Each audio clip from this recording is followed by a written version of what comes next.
Coucou les amis, c'est Sandra, j'espère que vous allez bien aujourd'hui, j'espère que vous êtes en pleine forme, j'espère que vous avez mangé votre crapaud matinal, que vous avez fait ce truc difficile, challengeant, éprouvant, chiant, pénible.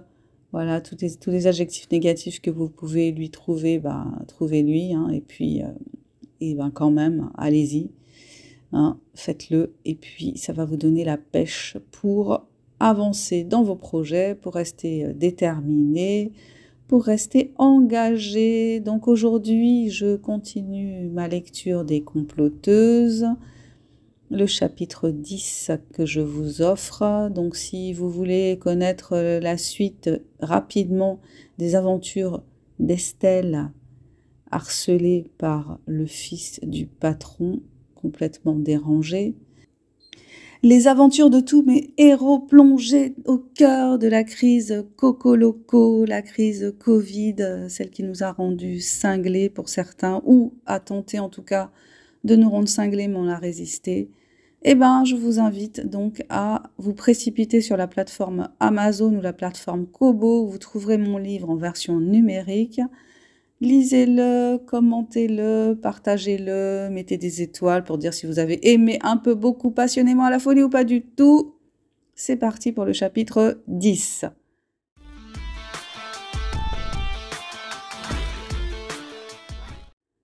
Chapitre 10, l'ingénierie sociale.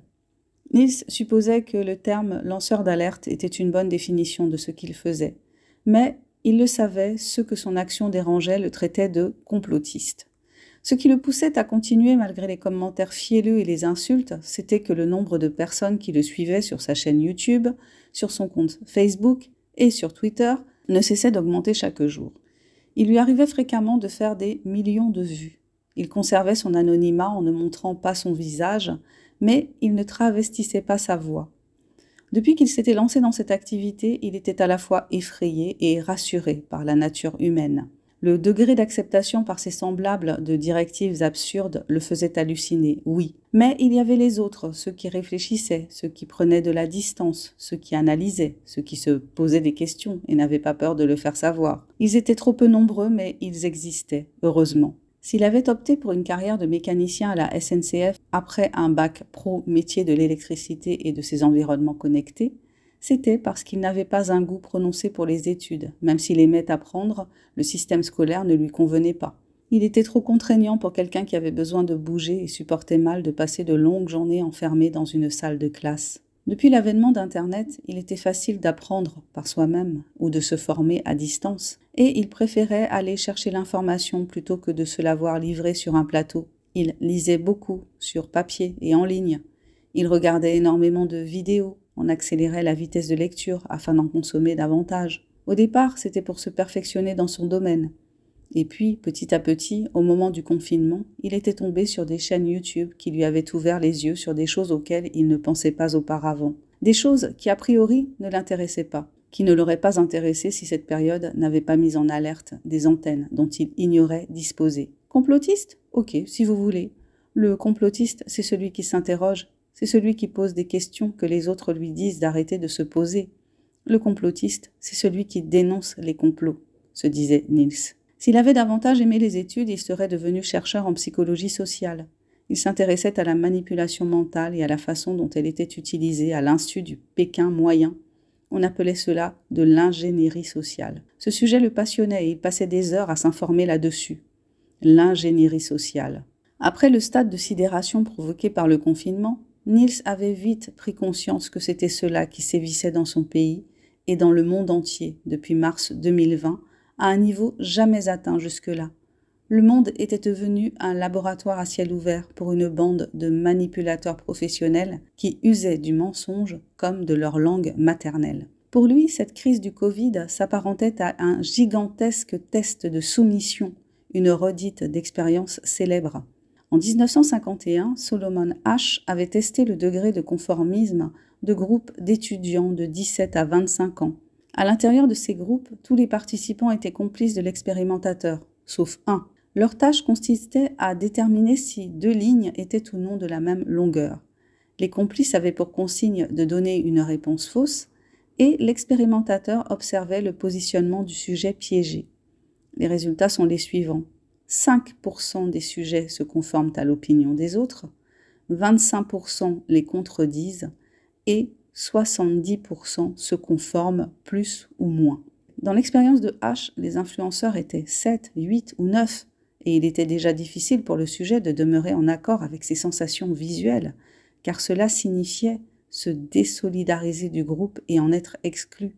Alors, quand l'influence se joue au niveau planétaire, quand elle dispose de centaines de médias officiels, de journalistes, de médecins et de scientifiques aux ordres, il en faut de la consistance pour résister à la pression, surtout quand le camp d'en face passe son temps non pas à argumenter, mais à jouer la carte de la catégorisation pour discréditer tout avis contraire, complotiste, anti-masque, si ce n'était pas d'extrême droite, et antisémite en prime. Mais la plus belle arme des manipulateurs est la peur, et de préférence la plus grande peur humaine, celle qui est d'ailleurs à l'origine de toutes les autres, celle de la mort. Du coup, combien de fois s'était-il fait remettre à sa place quand il s'était permis d'émettre le moindre doute sur la gestion hallucinante de cette crise, et donc de faire fi de la peur que les gens avaient de mourir décimés par le Covid. Selon Niels, pour la majorité, le degré de pression sociale atteint avait été le feu vert au reniement du bon sens et le signal de se ranger à la folie officielle. Les gens ne se fiaient plus à ce que leur disaient leurs cinq sens ou leur esprit critique. Ils préféraient céder à la pression exercée par les gouvernants sur le groupe, puis par le groupe sur eux en ricochet, afin de ne pas être stigmatisés, de ne pas être mis à l'écart. Ils acceptaient, ils se soumettaient, et, pour échapper à la dissonance cognitive, ils ne se posaient aucune question gênante. La seconde référence de Niels était l'expérience de Stanley Milgram, dont les résultats furent publiés en 1963. Élève de H, Milgram avait fait fort, lui aussi, avec son expérience de l'obéissance aveugle à quelqu'un qui symbolisait l'autorité de la blouse blanche. L'expérience nécessitait la présence de 3 personnes. L'une était l'expérimentateur en tenue immaculée de circonstance. Il représentait l'autorité. La seconde était l'enseignant qui dictait des mots au troisième, l'élève, qui devait les mémoriser. S'il ne les mémorisait pas correctement, il recevait de la part de l'enseignant une décharge électrique dont la puissance augmentait au fur et à mesure de ses erreurs. Expérimentateurs et élèves étaient des complices. Le sujet de l'expérience était l'enseignant. Milgram avait mené 24 expériences dont les résultats avaient différé, ce qui avait donné lieu à de nombreuses critiques de son travail, aussi bien sur le plan méthodologique que sur le plan déontologique et éthique. Milgram avait défini ce qu'il avait appelé un état agentique. Le sujet devenait l'agent d'une autorité à laquelle il se soumettait. 62,5% des sujets étaient allés au bout de l'expérience en infligeant à 3 reprises de supposés chocs électriques de 135 volts. Il apparaissait cependant, selon des experts qui avaient étudié en détail le processus expérimental, que plus de la moitié désobéissaient. Niels trouvait cela rassurant et effrayant à la fois, car tant de personnes acquiesçaient alors qu'il s'agissait de faire souffrir quelqu'un de chair et de sang comme elle pour une raison absurde. Ce qu'il voyait de ses propres yeux depuis le confinement allait plutôt dans le sens de l'analyse contestée des travaux de Milgram. L'espèce humaine est constituée pour une bonne part d'ovins qui se laissent guider vers la falaise sans se douter de rien, tels les moutons de Panurge se jetant à l'eau les uns à la suite des autres. Niels était partisan de la désobéissance civile. À dire vrai, il aurait aimé s'y risquer, mais ne le faisait pas. Dans ses vidéos, à travers son activisme sur les réseaux, il adoptait un avatar, un personnage rebelle, libre penseur, libre acteur de sa vie. Dans la réalité, malgré les prises de bec avec sa mère, avec quelques autres membres de sa famille, quelques amis et collègues, il vivait dans une forme de schizophrénie qui l'épuisait. Il portait son masque comme on le lui ordonnait, à l'extérieur, à l'intérieur. Même s'il était capable d'aligner sans respirer tout un tas d'arguments pertinents contre le confinement, il l'avait respecté, ainsi que le couvre-feu. Il faisait ce que le gouvernement ordonnait de faire et s'en voulait d'être capable d'analyser sa soumission, et celle des autres, tout en étant infichu de s'y soustraire. Il se reprochait de ne pas avoir de couilles, d'être un lâche, une larve, un pauvre type planqué derrière son écran. C'était sans doute pour cela que, dans les discussions, il lui arrivait d'abandonner, pas parce qu'il était à court d'arguments, mais parce qu'il se sentait trop à côté de ses arguments, incapable de les mettre en pratique, d'être un exemple pour ceux qui l'admiraient derrière leur écran. Il ne savait pas à quel point il était faux, à quel point il était une imposture, mais lui le savait et se faisait honte. Chacun agit selon sa force, lui avait dit El Padre, l'un de ses abonnés plein de sagesse, avec qui il communiquait régulièrement et à qui il avait osé ouvrir un peu son cœur de rebelle raté quand ils s'étaient rencontrés dans la vraie vie. Certains jours, ces mots lui étaient d'un grand réconfort, mais d'autres jours, rien ne parvenait à le faire remonter dans sa propre estime, ni le nombre de vues qu'enregistraient ses vidéos, ni le nombre de pouces et de cœurs solidaires, ni le nombre de commentaires, qu'ils soient positifs ou l'œuvre de trolls, ni le nombre de messages dans sa boîte mail de lanceur d'alerte, rien. Agir en virtuel, c'était peut-être agir selon sa force, mais il devait se rendre à l'évidence. Depuis 9 mois, on est en février 2021, que durait la masque Arad, cela ne suffisait pas. Être traité de complotiste, autrement dit être celui qui dénonce un complot, était une chose. Être celui qui fomente un complot et fait s'effondrer ce putain de château de cartes en était une autre. Et qui était-il pour réussir à atteindre cet objectif, vu la taille du dragon qu'il fallait terrasser? Mais agir pour de vrai, il en rêvait. Il voulait être une force de frappe réelle, en 3D. Le virtuel l'usait, le lessivait, lui laissait un goût amer. Il aurait voulu être capable de pirater une chaîne nationale et de diffuser son propre programme à la place du journal de 20 heures. Oh oui, ça serait le pied, ça. Ce serait une action qui pourrait faire bouger les choses, comme dans le film V pour Vendetta qu'il avait revu récemment. Les peuples ne devraient pas craindre les gouvernements devraient craindre les peuples, dit V, le personnage de David Lloyd dans le film. Niels aurait aimé être à l'origine d'une action qui aurait porté ses fruits dans la réalité. Quelque chose de spectaculaire, d'explosif, mais pas destructeur, une action remarquable, mais constructrice et fédératrice. Il lui arrivait pourtant de rejoindre Malcolm X en admettant qu'il fallait briser l'inertie des peuples par tous les moyens nécessaires, et que la violence devait peut-être faire partie de ces moyens. Le gouvernement avait plongé les gens dans une sorte de chaos mental. L'incohérence régnait. Une chose pouvait devenir son contraire. Le port du masque, inutile jusque-là selon les experts, était depuis mars devenu obligatoire, et son non-port était sanctionné depuis août. Durant des mois, des médecins, s'appuyant sur des études, avaient garanti que les enfants ne transmettaient pas le virus. Mais, brutalement, le gouvernement avait décidé qu'il devait tout de même être masqué dès l'âge de 6 ans, et les incohérences s'étaient succédées tels des dominos s'effondrant et se redressant par intermittence. Masque nécessaire quand on marche, mais pas quand on court ou quand on est à vélo. Le virus intelligent s'arrête là, redémarre ici, comme dans une chanson populaire. Contagieux dans les bars, les restaurants, les petits commerces, mais pas dans le métro bondé aux heures de pointe et les grandes surfaces. L'absurdité était devenue le lot quotidien et entretenait la peur. Il était arrivé à Niels de rêver l'assassinat des membres du Conseil de défense sanitaire, l'instance où tout se décidait à huis clos, faisant fi de la démocratie. Le Parlement était dénié et le peuple, n'en parlons pas. Quand il essayait de faire remarquer cela à ses parents, sa mère le stoppait net.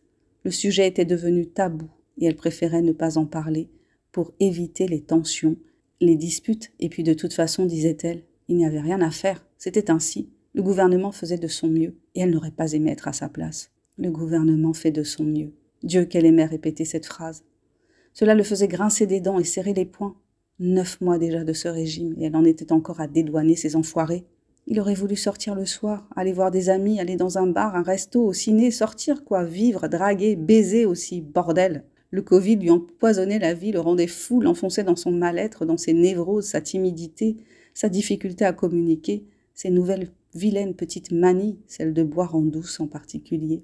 La pandémie avait fait de lui un consommateur de séries, de réseaux sociaux, de porno et de vente à distance. C'était tout ce qu'il voulait que le peuple soit désormais. Bouffeur de divertissements sans saveur, avaleur de conneries journalistiques sous forme de propagande abrutissante entretenant la peur jour après jour, avec une terrifiante constance, et acheteur compulsif à coups de clics. Sa grand-mère maternelle avait renoncé à Noël, et tout le monde avait compris, tout le monde avait dit « Ok ».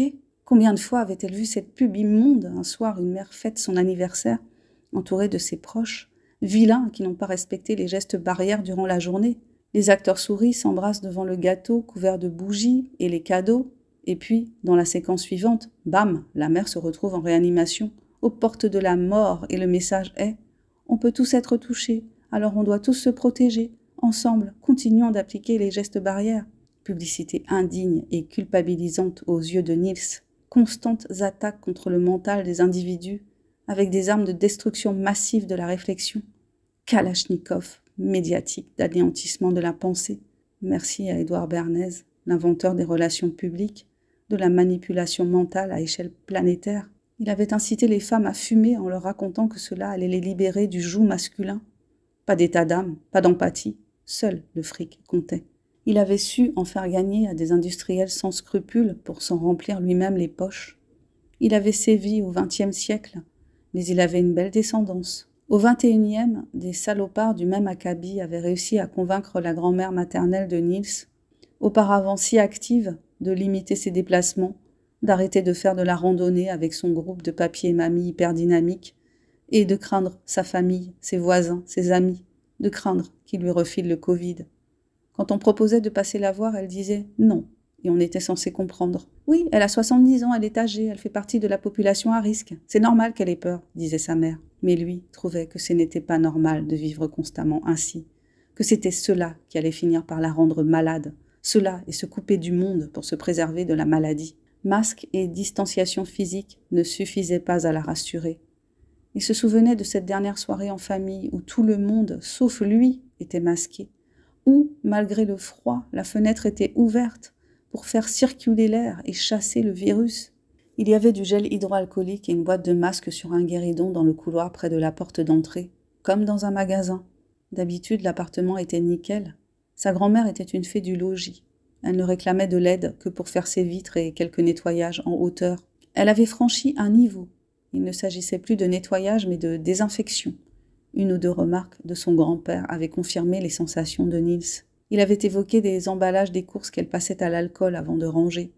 On le sentait agacé par la maniaquerie exacerbée de sa femme, qui trouvait dans la crise et les consignes gouvernementales une justification qui faisait plus que l'enquiquiner. Il ne la contredisait plus, c'était trop fatigant, mais il ne se laissait pas contraindre outre mesure.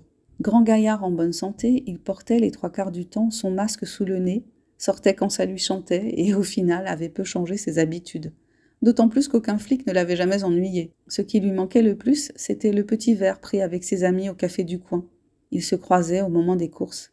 Et, aux grandes dames de sa femme, leur cuisine avait fini par prendre le relais du bar tabac. C'était rassurant pour Niels d'entendre son grand-père remettre en question, sans en avoir conscience sans doute, les ânes du gouvernement, tout en tirant sur sa cigarette électronique. N'empêche, lors de cette dernière soirée en famille, voir tout le monde masqué l'avait profondément déprimé. Il s'était dit que l'État avait gagné.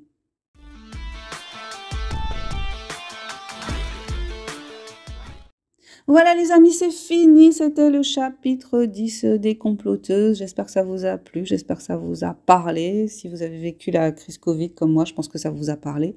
Comme je vous l'ai dit au début, eh bien, la version numérique des comploteuses est disponible sur la plateforme Amazon et sur la plateforme Kobo. Donc si vous avez une liseuse et que vous avez envie de découvrir la suite, eh bien, précipitez-vous.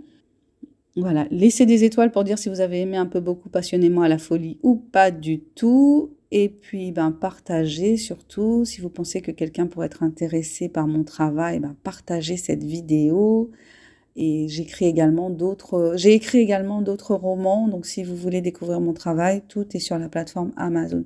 Donc, demain, il n'y aura pas de nouvelle lecture parce que je ne serai absolument pas disponible pour faire une nouvelle lecture. Et dans les jours qui viennent, eh bien, j'essaierai de vous faire des petits podcasts. Enfin, je ne sais pas trop ce que je ferai dans les 15 jours qui viennent, dans mes 15 jours de vacances là qui viennent. Mais en tout cas, on garde le contact. Je vous fais plein de bisous. Prenez soin de vous, prenez soin de votre mental. Ciao, ciao, bye bye.